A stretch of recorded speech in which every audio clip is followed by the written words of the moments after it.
পরিস্থিতি যতই খারাপ হোক না কেন, এই তিনটি কথা মনে রাখবেন। বন্ধুরা, প্রথমে যে কথাটি মনে রাখতে হবে, আচ্ছা, আপনি কি আমার চ্যানেলে নতুন? তাহলে এখনই সাবস্ক্রাইব করে দিন। আর ভিডিওটি দেখতে শুরু করার আগে লাইক দিয়ে শুরু করুন। যা বলছিলাম তা হলো, কোনো পরিস্থিতি স্থায়ী নয়, সবকিছু পরিবর্তনশীল। একটা গল্প বলি। একবার এক রাজা ছিলেন। তিনি তার রাজ্যের সবচেয়ে জ্ঞানী ব্যক্তিদের ডেকে বললেন, আমার জন্য এমন একটি বাক্য তৈরি করো যা আমার দুঃসময়ে আমাকে শান্তি দেবে আর সময়ও কম রাখবে। অনেক গবেষণার পর সে এক জ্ঞানী একটি বাক্য লিখে দিলেন, এ সময়ও কেটে যাবে। বন্ধুরা, এই বাক্যটি সত্যি জাদুর মতো কাজ করে। আপনি যদি এমন দুঃসময়ের মধ্যে থাকেন, মনে রাখুন এ সময়ও কেটে যাবে। এক সময় হয়তো আপনার জীবনে অনেক আনন্দ ছিল, এখন হয়তো কষ্ট, কিন্তু সময় কখনো এক জায়গায় থাকে না। জীবনে যদি খারাপ সময় আসতে পারে, তাহলে ভালো সময়ও আসবে। একবার ভাবুন, একজন কৃষক যখন বীজ বোনে তখন সে সঙ্গে সঙ্গে ফল পায় না। তাকে অপেক্ষা করতে হয়, জল দিতে হয়, পরিশ্রম করতে হয়। ঠিক তেমনি এখন যদি আপনি কষ্টের মধ্যে থাকেন, তাহলে সেটি আপনার জন্য প্রস্তুতির সময়। আপনার ধৈর্য ধরতে হবে, নিজের প্রতি বিশ্বাস রাখতে হবে। আপনার বর্তমান পরিস্থিতি আপনাকে সংজ্ঞায়িত করে না। আপনি কিভাবে প্রতিক্রিয়া দেন সেটাই আপনাকে সফল বা ব্যর্থ করে। তাই যখন মনে হবে সব শেষ, তখন একবার নিজের মনকে বলুন, এ সময়ও কেটে যাবে। দ্বিতীয়ত, যে সত্যটি আপনাকে মনে রাখতে হবে তা হলো আপনার জীবনে কি হচ্ছে। তার চেয়ে গুরুত্বপূর্ণ হলো আপনি কিভাবে প্রতিক্রিয়া দিচ্ছেন। একটি গল্প বলি। এক বৃদ্ধ তার নাতনিকে দুটি মেয়ের গল্প বললেন। প্রতিটি মানুষের মনে দুটি নীতি লড়াই করে।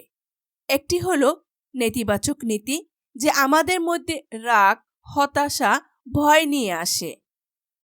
আর অন্যটি হলো ইতিবাচক নীতি, যে আমাদের মধ্যে সাহস, ধৈর্য, ভালোবাসা জাগিয়ে তোলে। নাতি জিজ্ঞেস করল, দাদু, তাহলে শেষ পর্যন্ত কোন ব্যক্তি জিতল?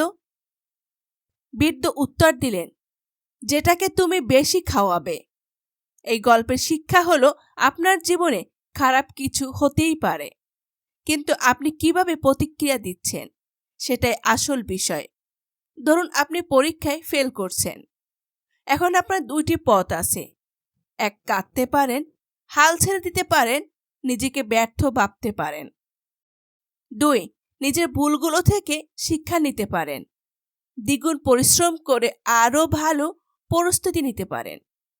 যে ব্যক্তি দ্বিতীয় পথটি বেছে নেয় সেই সফল হয়। আপনি প্রতিক্রিয়া আপনার ভবিষ্যৎ ঠিক করে দেয়।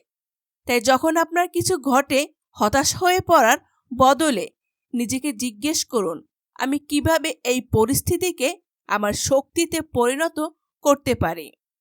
সফল মানুষেরা ঠিক এই কাজটাই করে।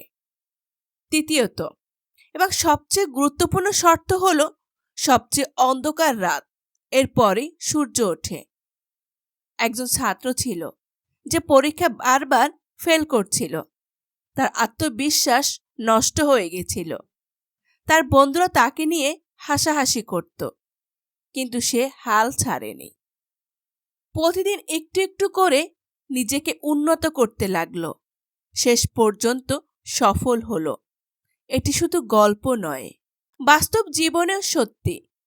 স্টিভ জবসকে তার নিজের কোম্পানি আপেল থেকে বের করে দেওয়া হয়েছিল। ভাবুন, তার নিজের তৈরি কোম্পানি তাকে বের করে দিয়েছিল, কিন্তু তিনি হাল ছাড়েনি। তিনি নতুন কিছু শুরু করলেন, আর কয়েক বছর পর আবার অ্যাপেলে ফিরে এসে ইতিহাস গড়লেন।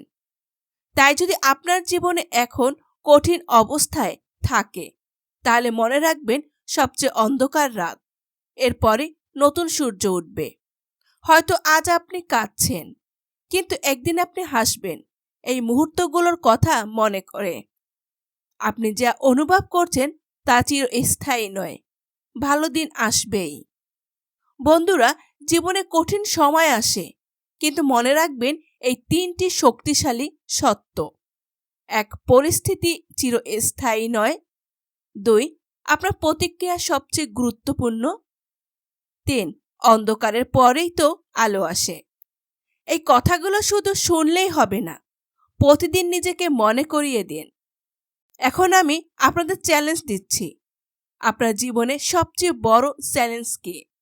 কমেন্টে লিখুন এবং আজই সিদ্ধান্ত নিন আপনি হাল ছাড়বেন না। যদি এই ভিডিওটি আপনার একটুও অনুপ্রাণিত করে, তাহলে শেয়ার করুন আপনার বন্ধুদের সাথে, যাতে তারাও এই শক্তিশালী বার্তাগুলো শুনতে পারেন।